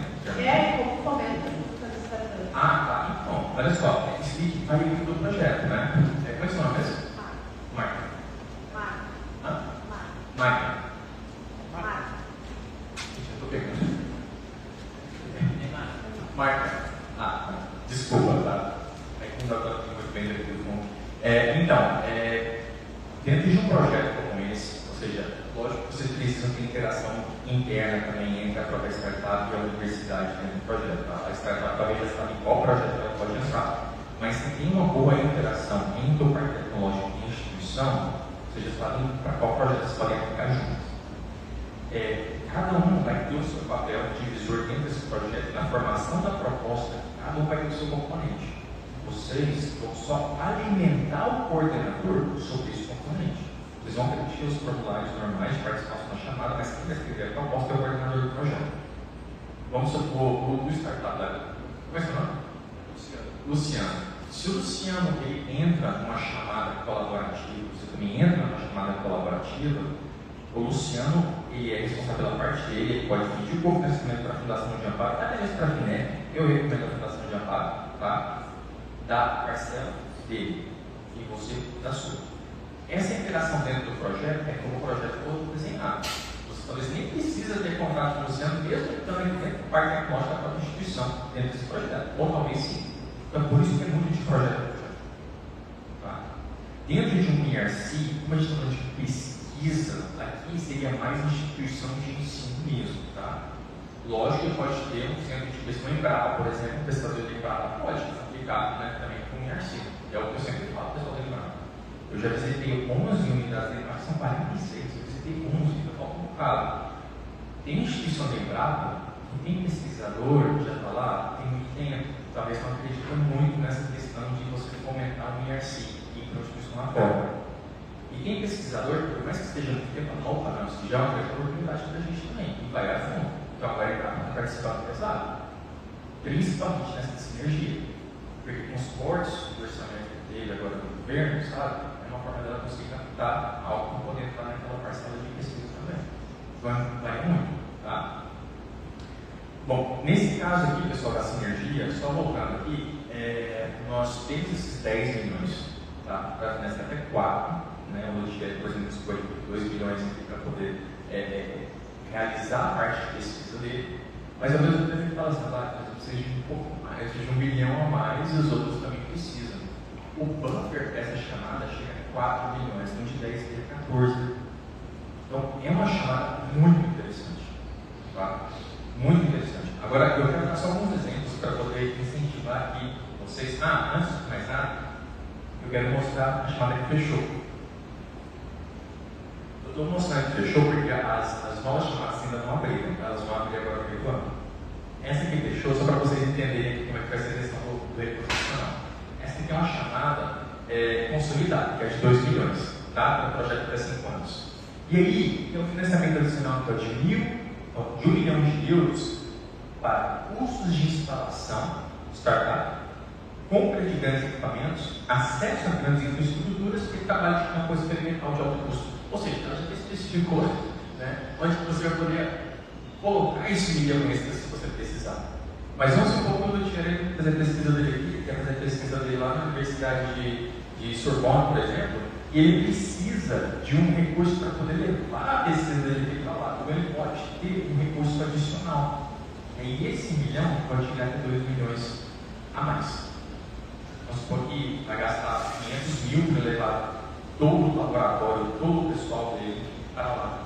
Né? Então essa mobilidade também ela pode ser coberta pelo projeto. Então você não precisa ter esse gasto. Ele é um gasto elegível. Tá? Essa chamada fechou agora recente.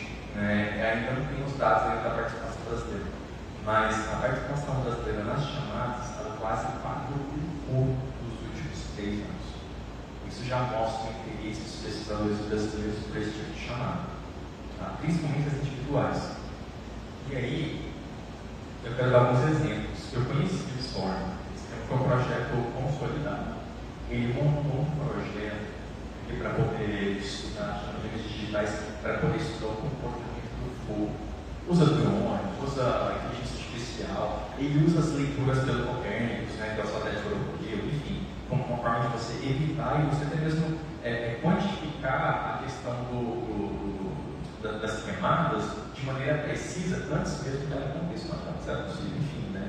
O bom é isso, a gente já começa a aprender essas coisas. Ele montou esse projeto passou, ele recebeu essa bolsa de 2 milhões. Ele não é brasileiro. Agora, pessoal, com tanta queimada que tem no Brasil, um pesquisador brasileiro não poderia ter proposto um projeto como esse? Não foi isso. Né? Então, assim, só estou dando uma ideia de um projeto que muitos poderiam pensar que é difícil, talvez muito fora da caixa, para a gente estar meio no nosso dia a dia. Né? Talvez faltou um pesquisador para entrar nesse projeto antes. Mas é um projeto super interessante. E aí, eu quero mostrar outro projeto, que foi o Sinergia.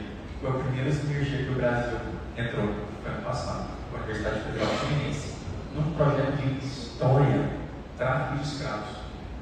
Nesse projeto, pessoal, eu conversei com o pesquisador, né? Foi bem na semana seguinte que saiu o resultado. Ele parecia que ia pro lixo. acreditado, estou feliz, né? É que não fica, né? E aí a Universidade de Lancaster entrou em contato, eles tinham contato lá, mas entrou em contato para poder formar esse consórcio. De primeira, eles conseguiram uma sinergia. De primeira, chutou o esgoto. Lógico que a gente não pergunta o valor, né, do projeto, mas lembrando que o Foster tem 14 milhões de euros. E ele vai ser responsável pelo banco de dados desse tráfego que aconteceu do Brasil para Portugal, né, o que moldou a cultura, a economia e a política europeia. Vai ter um impacto social muito grande sobre isso. Muito grande. E essa foi a primeira sinergia que o Brasil entrou. Agora o Brasil está começando a olhar para a sinergia de outra forma.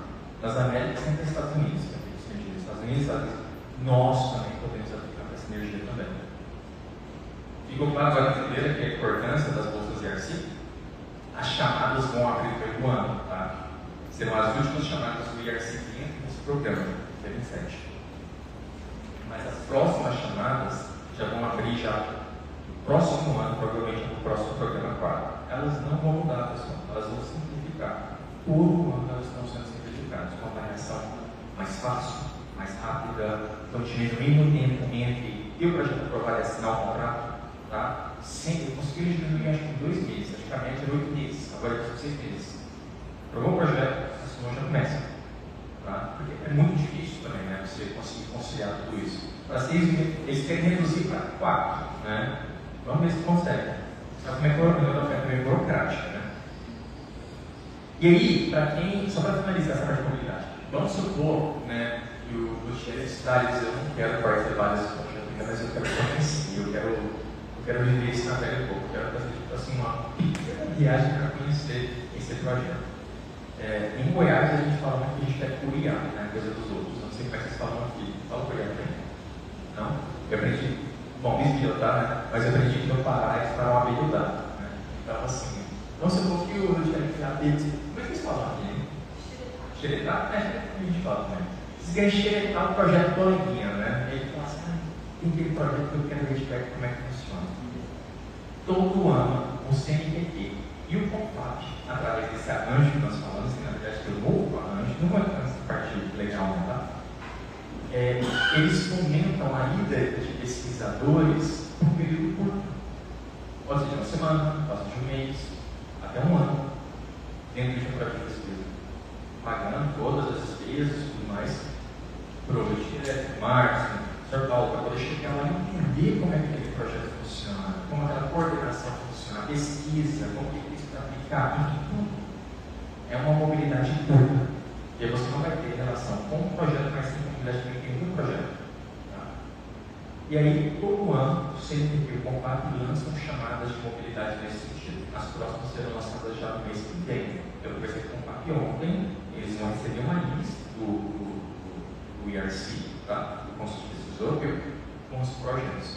Imagina que você vai receber um menu, assim, uns 700 projetos. Mais ou menos é isso, tá? Uns 700, 800 projetos. Aí você vai escolher. Esse depois você vai aplicar para aquele projeto. Ou CONFAP, são duas chamadas distintas, tá? Você escolhe fazer o CONFAP CNPq, você aplica. O CONFAP ou CNPq pode cobrir sua despesa de viagem, pode cobrir sua diária, mas você fala assim: pô, verdade, isso não é tão caro, poxa, vou indo para Paris, né? É absurdo caro, não sei que estão pagando, não vai dar. Você pode e deve entrar em contato com o coordenador, com o PI do projeto, diretamente perguntar assim: eu queria, então, eu vou aplicar, você consegue para mim uma diária, porque você pode fazer isso, porque o projeto tem recurso para isso, e eles sabem que você vai fazer isso. Então você pode receber financiamento de 2 lados diferentes, pode complementar. Talvez o que o CONFAP está te dando não é suficiente, o projeto pode complementar. Tá? Essa é a vantagem de vocês conhecerem esse projeto e ir lá, curiar a mobilidade, voltar e preparar o seu no futuro. Na forma de vocês se identificando com o projeto do IRC. As próximas chamadas, provavelmente do CONFAP vai sair antes, então eu recomendo vocês ficarem de olho no CONFAP. Eu sempre aposto, coloco lá também, tá? Como eu vou fazer do curso de redação de propostas também, mas sigam o pessoal do CONFAP, de preferência para perto, você vai mais o CONFAP também, tá? Bom, as chamadas do Pilar 2, que são chamadas desafios globais da identidade industrial europeia, é um pouco mais curto, tá? Eu queria dar aquela ênfase no primeiro pilar, que é onde realmente chamadas agora, que são aquelas chamadas que valem todo ano tempo, tá? Essas chamadas dos desafios globais, elas mudam um pouco. E agora, para o ano de 26 e 27, a gente tinha um pacote de 14 bilhões de euros só para esses 2 anos. Então, tem muita chamada acontecendo nesses últimos 2 anos do programa. O foco aqui, nesses anos finais, é transição energética, transformação digital, tem a iniciativa Bauhaus, o novo Bauhaus também, uma forma de construção sustentável e bonita.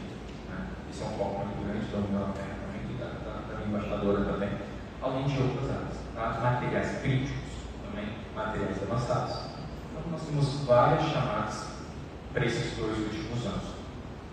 E só relembrando aqui, pessoal, nós temos 6 áreas diferentes.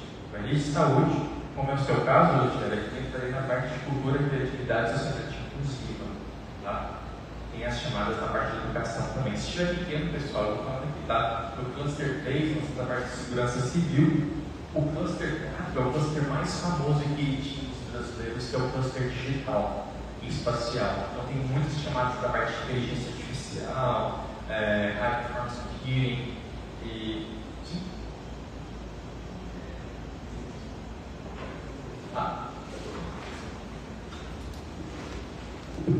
Pessoal, se alguém tiver pergunta durante, você pode interromper, tá?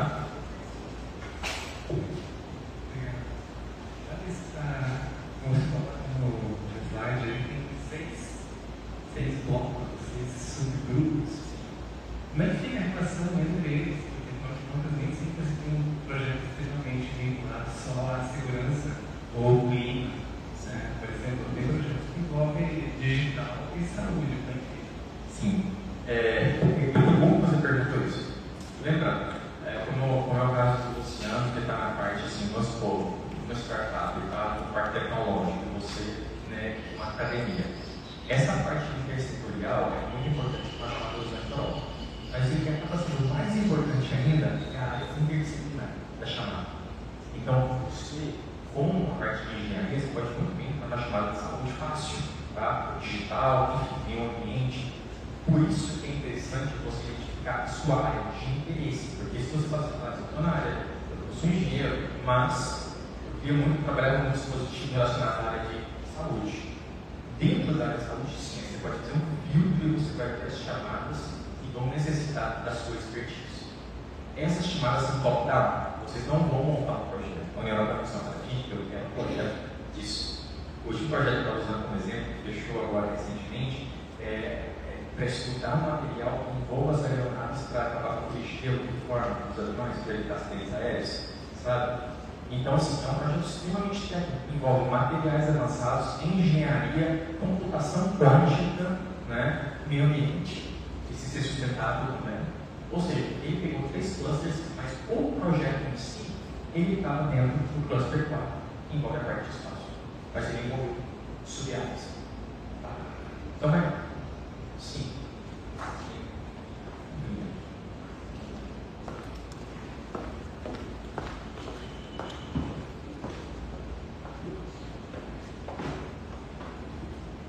Meu nome é Paulo.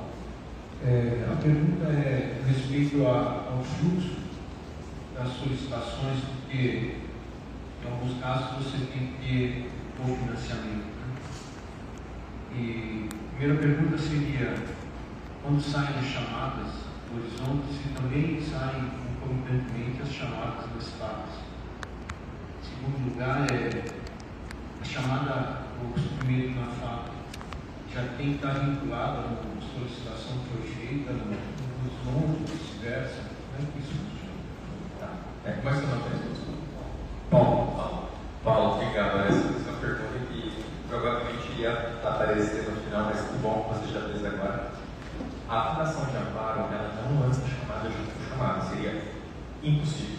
Eu já tive essa discussão com o professor Dias, com a professora Saíra, que era atual coordenadora diretora de Relações Internacionais. É porque algumas fundações elas precisam disso por questões legais. As corregedorias, procuradorias, ou ficarem em pé, mas quando elas precisam lançar uma subchamada, elas chamam. Mas todas entraram no administrativo. Legalmente elas estão protegidas. Então elas não precisa lançar uma chamada nova dentro daquela chamada que já existe. Basicamente, o que você precisa é mostrar interesse por aquela chamada e fazer uma consulta de elegibilidade de novo.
Bom, só para finalizar aqui o raciocínio, depois para quem estiver escutando, eu repito aqui de uma forma mais breve.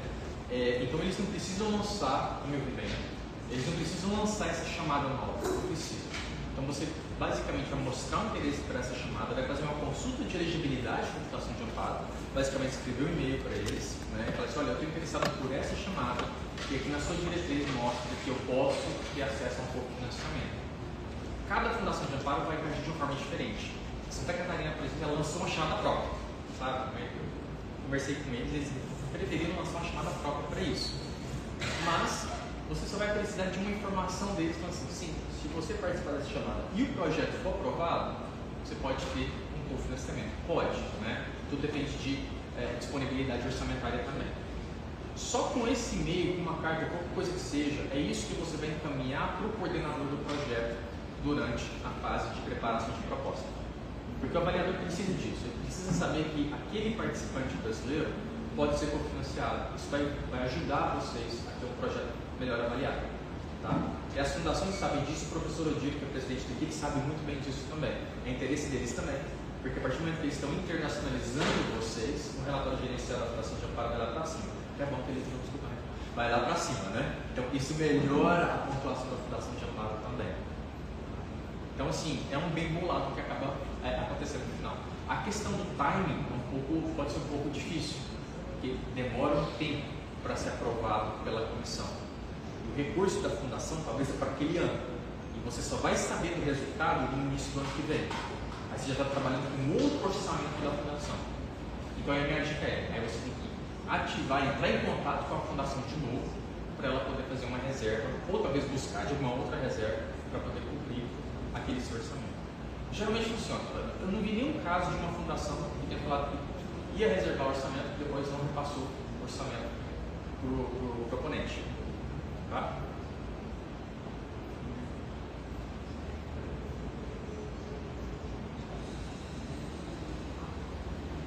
Mas só para finalizar aqui esses slides, pessoal, dessas áreas que tem aqui, a área que o Brasil mais participa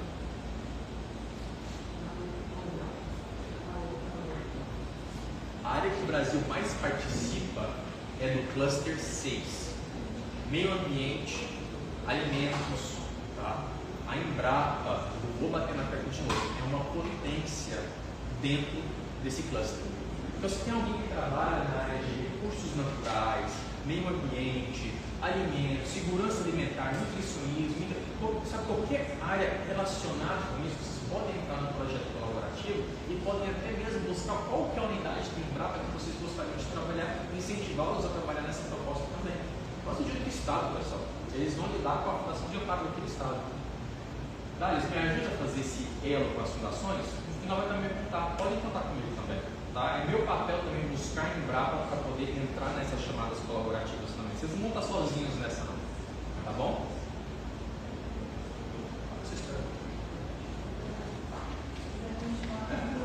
Eu vou passar para não atrasar vocês, tá? Bom, e aqui eu trouxe alguns exemplos. Sim, pode cobrar nada. slide anterior. Obrigado. Só a respeito das temáticas de cada um desses clusters, quando a gente fala em digital, indústria e espaço, né? Como é que a gente deve interpretar? Os 3 elementos elencados nessa frase, eles têm que estar interrelacionados, ou eu posso fazer uma pesquisa só sobre digital, ou só sobre a relação entre digital e indústria, ou mesmo quando eu trabalho para cultura, criatividade e sociedade inclusiva, eu posso trabalhar só com criatividade? Sim. É porque assim, acho que tinha um limite também para a União Europeia criar clusters, né? Porque senão ia ficar uma coisa assim totalmente, ia virar um baralho de cluster. E aí eles colocaram temas que são semelhantes, que entrariam dentro de uma mesma temática, mas não precisam ser obrigatoriamente do mesmo projeto. Então, dentro, por exemplo, da temática da área digital, a gente só vai escolher cluster digital. Por quê? Porque as chamadas da área digital são as que mais predominam dentro daquele cluster. Tem uma outra de colaboração espacial, foguetes, combustível aeroespacial, enfim, tem uma outra nesse sentido. Como, por exemplo, observação via satélite, o uso do Copérnicos, criação de novo satélite. Agora, pessoal, tem muita chamada de inteligência artificial dentro do cluster 4. E tem chamada do cluster 4 de inteligência artificial para a criação de componentes de saúde, mas são dentro do cluster 4, porque o foco principal é o uso da inteligência artificial. O fator saúde é o bônus, tá? Então ele está dentro do cluster 4. Então eu sugiro vocês pesquisarem mesmo, até mesmo usando as palavras-chave, porque pode estar no cluster que vocês não conhecem. Vou mostrar depois como pesquisar isso. Bom? Posso passar? Eu trouxe... Tá. Eu vou falar aqui o mais alto, depois eu vou ter voz. Né? Vou aqui falar o mais alto possível para vocês escutarem. Eu trouxe alguns exemplos de chamadas colaborativas, tá?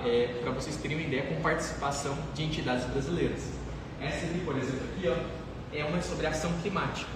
Teve a participação da Universidade Federal do Rio de Janeiro. Pessoal, as chamadas de resiliência climática são muito importantes para o Rio Grande do Sul e para o Sul em geral. A minha embaixadora, ela sempre briga comigo porque talvez eu não estou fazendo promoção certa dessas chamadas aqui, sabe? Eu estou fazendo porque tem universidade participando no Rio de Janeiro. Santa Maria poderia participar de uma chamada como essa. Temos várias, tá?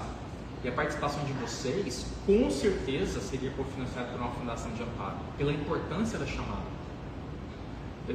A fundação de amparo, questões já práticas, ela poderia cofinanciar talvez com uns 200, 300 mil, entrando em valores de novo, né? Para uma chamada como essa. A gente está falando de um projeto de 5, 6, 7 milhões de euros. O componente, a pesquisa que vai ser realizada naquele projeto seria algo absurdamente caro para uma instituição entrar sozinha. Então você vai entrar naquele projeto, vai ter acesso àquele resultado, sendo que a União Europeia vai pagar a maior parte daquele projeto. Essa é a vantagem desse projeto colaborativo.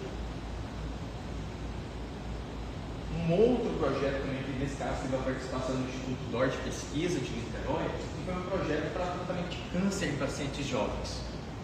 Esse projeto, o Instituto, ele entrou com o seu recurso próprio, tá? Todos esses QR Codes aqui levam diretamente à página do projeto, se vocês tiverem interesse de conhecer um pouco mais do projeto. Qual que é o papel de quem ali dentro, tá? E nesse caso, o Instituto DOR ele entrou com o seu recurso ali e está participando desse projeto. O projeto passou, ele começou em janeiro do ano passado, né? E é um projeto de 6 anos. Vai acabar o Horizonte Europa e o projeto vai estar acontecendo ainda. E mais um, acho que coloquei 3 só. E esse daqui, pessoal, é da Universidade Federal de Catalão.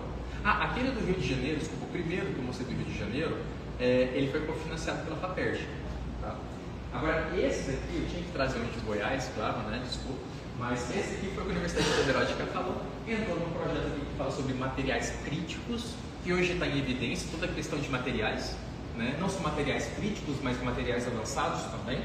Né? E entrou nesse projeto, o projeto começou em 2024 até 2028. A Universidade Federal de Catalão ela entrou com recurso zero, mas ela entrou com seus pesquisadores. Então ela tem em kind sim o tempo, né, dos pesquisadores nesse projeto. Se vocês olharem dentro do projeto, vai ver lá que o orçamento da Universidade Federal de Catalão é zero, né, fica lá no QR Code. Mas ela está participando com as horas daqueles pesquisadores no projeto, claro, óbvio. Né? E é um projeto de suma importância para o Estado. Ela poderia ter colocado no orçamento? Poderia. E a FATEC poderia ter cofinanciado. Né? Eu estou em contato com a FAPEG porque eles não sabem como fazer esse cofinanciamento. Então, tem estado que ainda está engatinhando um pouco nisso, mas eles têm boa vontade de fazer. Tá? Eu estou passando um pouquinho mais rápido nessa parte, porque é só para vocês terem ideias. Tá? E aqui eu vou falando para vocês, mas aqui eu trouxe algumas chamadas que estão abertas já nesse ano agora de 2026. A gente tem chamada de inteligência artificial, claro, eu trouxe só uma aqui, né? Muitas, especialmente se elas tiverem alguma relação com o data center. Tem chamada também para oceanos, eu trouxe duas. Eu acredito que aqui não deve ter ninguém, mas tem alguém que trabalha com pesquisa oceânica aqui? Não. Não, né? No Nordeste isso é bem mais popular. Pessoal, essa última chamada aqui, ó, Supporting Atlantic Ocean Research Innovation Alliance. O Brasil faz parte do AOREA, que é a aliança de todo o Atlântico em pesquisa oceânica, pesquisa e inovação oceânica. O Brasil faz parte. Pelo fato do Brasil fazer parte dessa aliança, o Brasil é elegível para aquela chamada. Se vocês entrarem na chamada, lá mostra assim, o Brasil é excepcionalmente elegível. Qualquer instituição do Brasil que aplicar pode receber fundos da Comissão Europeia, não precisa de FAP, CONFAP, nada. E tem várias chamadas assim, tá? Tem outras chamadas assim também. Talvez não falando do Brasil, mas pode falar assim, qualquer entidade da América Latina, qualquer entidade do CELAC, sabe? Vai ter esse texto também. É uma questão de vocês filtrarem as chamadas nesse sentido. Mas para essa chamada, quem tem interesse em aplicar agora e deve aplicar, vamos supor aqui que o Luthier ele fosse um pesquisador. Na verdade, a educação entra aqui, tá? A parte assim, de toda a liturgia, de você educar, mostrar como você pode colocar a temática de oceanos, que é um dos componentes, que é o comissionamento mesmo. Você pode entrar junto com, digamos, o INPE, Instituto Nacional de Pesquisa Oceânicas, que está no Rio de Janeiro. E você aqui coordenando o pessoal aqui da Universidade aqui de Santa Maria. Como você vai conseguir repassar essa informação que o INPE quer, né, dos professores, por exemplo, a formação na parte de educação. Se você daqui e o INPE de lá, vocês ingressam nesse projeto, e esse projeto é aprovado, o orçamento que você solicita, que o INPE solicita, ele indica para a comissão. Tá? Não passa por CONFAP, por nada. Vem direto à comissão. Cada um para realizar a sua parte do projeto. Outros aqui, outras chamadas, olha, eu coloquei 6, mas ontem eu olhei, tem 284 abertas e mais de 300 para abrir, tá? Tem a parte de materiais críticos, como eu falei, que é critical raw materials. Isso é importantíssimo, muito importante. Eu já fui direto nela na parte de materiais críticos, depois eu falo das outras, porque o Brasil, ele provavelmente vai ter uma nova parceria europeia, que é uma variante dessas chamadas, só em materiais críticos. Dentro do Horizonte Europa, nós temos um componente que se chama Parcerias Europeias. Pelo próprio nome, você já consegue ver que é uma parceria internacional. E essas chamadas estão abertas para as parcerias. São 49 parcerias. Tem parceria de carro elétrico, placa fotovoltaica, então são só chamadas relacionadas com aqueles tópicos. O Brasil participa de 3, que é Economia Azul Sustentável, Água para Todos, Water for All, que é questão de crise hídrica, tá? E Biodiversa Mais, questão de biodiversidade. Você já conhece alguma dessas 3? Eu já vi algumas cabeças balançando. Provavelmente o Brasil agora vai entrar através de CONFAP, FINEP, enfim. O Brasil deve entrar numa 4ª, que é de materiais críticos. Então, quem também trabalha com a parte de engenharia, sustentabilidade, meio ambiente, fiquem atentos para essas chamadas que serão publicadas nos próximos meses. Que nós somos elegíveis, tá? Para participar também. Então, eu trouxe um kit de materiais críticos. Tem chamadas de adaptação climática, tem aos montes. Essas chamadas todas que eu estou trazendo aqui, elas fecham em abril, pessoal. Só o último aqui, né, que são de energias renováveis, que fecham em março. Mas eu só trouxe alguns exemplos de chamadas que estão dentro do portal que vocês podem vasculhar e buscar os parceiros para essas chamadas. Tá? Eu vou entrar nessa parte mais agora de procedimento. Tá? E das parcerias, eu coloquei aqui, né? Eu até tinha esquecido. Aqui são as 3 parcerias que o CONFAP e o CNPq participam, né? Que é o Water for All, a Biodiversa Mais e o Sistema Blue Economy. São as 3 chamadas, provavelmente agora com essa 4ª de materiais críticos. Elas entram no pilar 2, mas elas são parcerias. Como se fosse um subgrupo. Então, fiquem com esses nomes. Depois, quando essa apresentação circular, sigam esses nomes. Cada uma dessas parcerias tem uma página própria e todo ano elas lançam chamadas que as fundações de amparo colocam recursos antes de vocês pedirem. Tá? A Faberg sempre coloca, tá? A professora Luiz sempre colocou. Coloca um recurso e fala assim: olha, quem passar nessa chamada tem acesso a tanto. Tá? Todos os anos. Sempre muda a temática. Por exemplo, da Water for All, que é a questão de crise hídrica. No ano passado, eles lançaram chamada para ligar crise hídrica com a questão da saúde. Água potável, saúde, enfim, uma chamada que foi um pouco mais voltada para a saúde. Não sei qual é a temática desse ano, tá? Deve ser lançada agora, por agora. Então, todo ano vai ter esse tipo de chamada. E aqui algumas informações, já estou terminando, tá? A gente pode fazer um bate-volta. É importante para vocês, estou aqui no cartão para vocês pegarem um pouco sobre como participar dessas chamadas.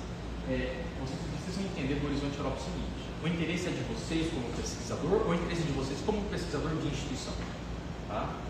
Lembra que eu mostrei mobilidade. Dentro do Marie Curie tem chamada que é para você pesquisador, como é um pós-doc, mas tem para você pesquisador de instituição, como é o caso de um Staff Exchange.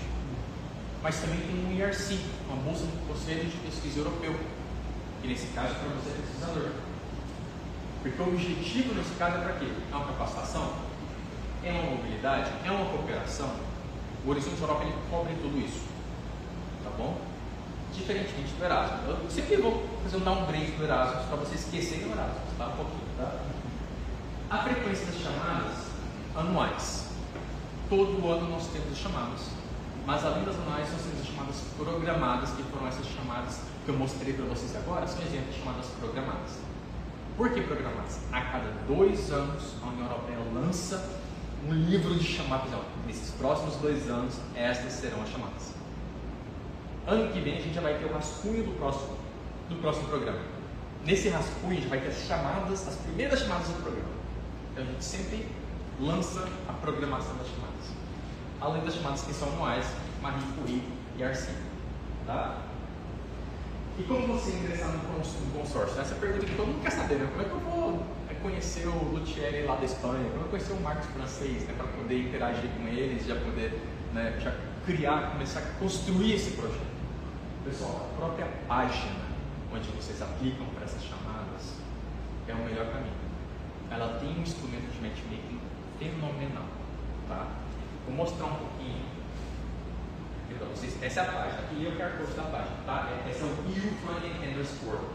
Essa é a página que vocês precisam conhecer, brincar, vasculhar, tá? Colocar como favorito, porque tem tudo. Aqui na parte de funding é onde vocês vão encontrar as proposals. Todas as proposals vão falar, todas, incluindo Erasmus, tá? Erasmus, chamadas de política externa, tudo, vai estar tudo lá. E do Horizonte Europa. Dentro da própria parte de procurement, vocês vão encontrar a parte de Find Your Partner. É um matchmaking. Pessoal, é um verdadeiro Tinder científico. É sério. Tá? Eu falo isso brincando, mas é verdade, porque vocês podem se promover, né, pesquisador nessa área. Não precisa colocar, né, Marcos, assim, altura, idade, peso, né? Não precisa. Mas assim, você vai se apresentar e a pessoa vai entrar em contato contigo pela sua área, pela sua experiência, né? Pelo seu currículo, e é assim que funciona. Então tem o Find Your Partner, sim. Mas quando vocês entram em uma chamada específica, como é aquela que eu mostrei para vocês, tem uma função de Find Your Partner dentro da chamada, um link. É só clicar no link. É um classificado, é um verdadeiro classificado. Lá vocês vão ver todas as instituições que estão participando dessa chamada, que querem participar dessa chamada, que estão buscando parceiro. Toda página de toda chamada tem. Então, no final da chamada. Toda chamada tem. E aí vai ter um e-mail, vai ter a proposta, vai ter se aquele parceiro já participou ou não participou de alguma chamada, já teve chamada aceita ou não. Vai ter toda essa informação dos participantes também. Tá? Mas, Thales, eu não uso mais. Abre um pouquinho. Antes disso, eu só mostrei a questão dos pontos nacionais de contato. Lembra que eu falei para vocês da questão da Embrapa, que tem uma pessoa dentro da Embrapa que cuida das chamadas do Cluster 6? Nós temos pessoas de contato para todos os clusters. Todos. No seu caso, Thierry, a pessoa, o ponto de contato é a professora Goretti. Gorete Rivera Paulo, da FGV, ela cuida do Cluster 2. Ela é uma potência, eu acho que ela é o ponto nacional de contato mais ativo que a União Europeia tem. Os pontos nacionais de contato, eles são administrados pelo Itamaraty, tá? Não é pela Comissão Europeia. O próprio Itamaraty que faz a nomeação desses pontos de contato para as pessoas, não é para as instituições, né? Porque essas pessoas são referência nessa área.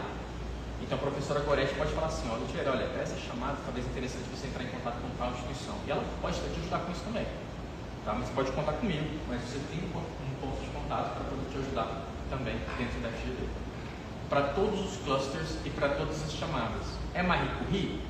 O ponto nacional de contato Marie Curie está dentro do CONFAP, que é a Elisa saiu, agora é a Flávia Cerqueira, a Flavinha, que é uma pessoa super querida. Escrever para ela, Flávia, eu quero participar da chamada Marie Curie, mas eu não sei, tem algum curso, tem alguma coisa. Ali no e-mail da Flavinha, só mandar e-mail para ela, vai te responder na hora, sabe? Às vezes ela vem, pergunta para mim se eu posso falar aquilo, eu entro na resposta também. Essa é a interação que a gente busca com vocês, personalizada, tá?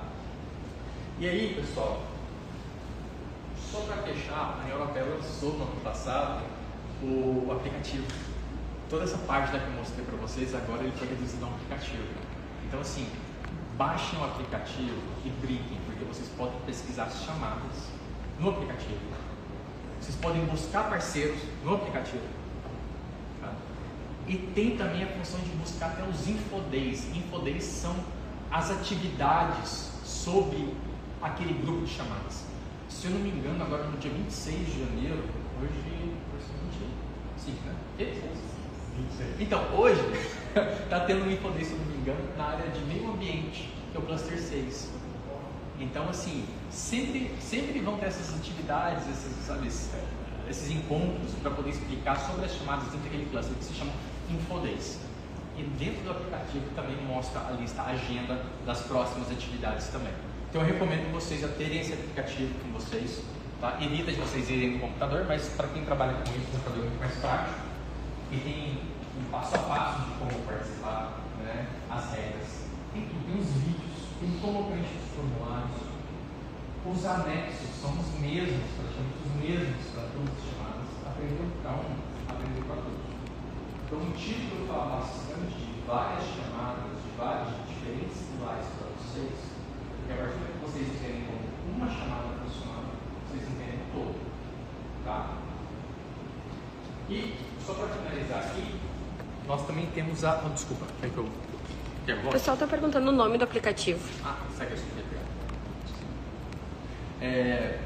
e só para finalizar aqui para vocês, a União Europeia também tem a Euraccess. Alguém conhece a Euraccess aqui no. Acharam, deixa eu ficar feliz.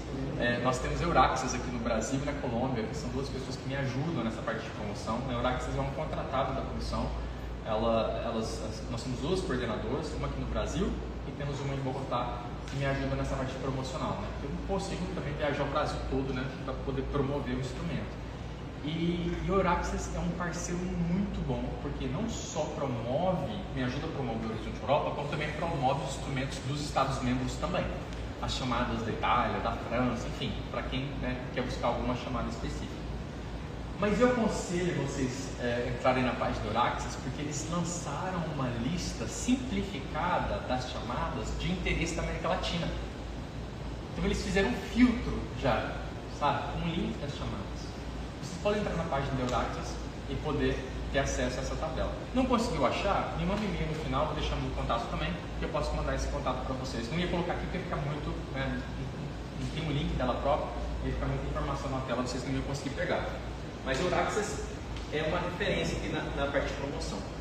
E com isso, pessoal, eu termino aqui, tá meu e-mail, eu vou deixar também meu QR Code, porque eu sempre coloco as postagens da comissão referentes às chamadas, os cursos que nós fazemos também, como é o caso do pós-doc, tá? Eu vou colocar também. A delegação sempre me ajuda nessa parte promocional. Mas tudo que é matéria de Horizonte Europa ou de uma colaboração específica em pesquisa e inovação, que seja até mesmo fora do Horizonte Europa, vocês podem estar em contato comigo. Pode mandar mensagem por LinkedIn, pode mandar e-mail, sem problema. A gente pode marcar uma reunião depois. Vocês querem entender um pouquinho mais? Eu gosto dessa interação bilateral, trilateral que seja, sabe? Porque realmente são pesquisadores ativos que vão atrás e conseguem colocar a mão na massa e fazer esses projetos virarem realidade. Muitos estão saindo do papel. Como eu falei, o Brasil agora entrou no top 10. Nós somos o 8º país em participação no Pilar 2. No Pilar 1, a gente é potência, né? O principal país na América Latina que aplica para o Pilar 1. Mas agora a gente tem que aumentar a nossa participação em todas as chamadas. Para isso, eu preciso de vocês também. Tá? Eu sei que foi muita informação, é um programa grande. A parte de inovação nem vou entrar porque ela parece com as chamadas do Pilar 2. Tá? Mas, basicamente, o programa é esse. E acho que não faz nada para poder acrescentar. E mais ou menos, eu queria agradecer por vocês ficarem aqui todo esse tempo escutando esse goiano que nos fala. Obrigado.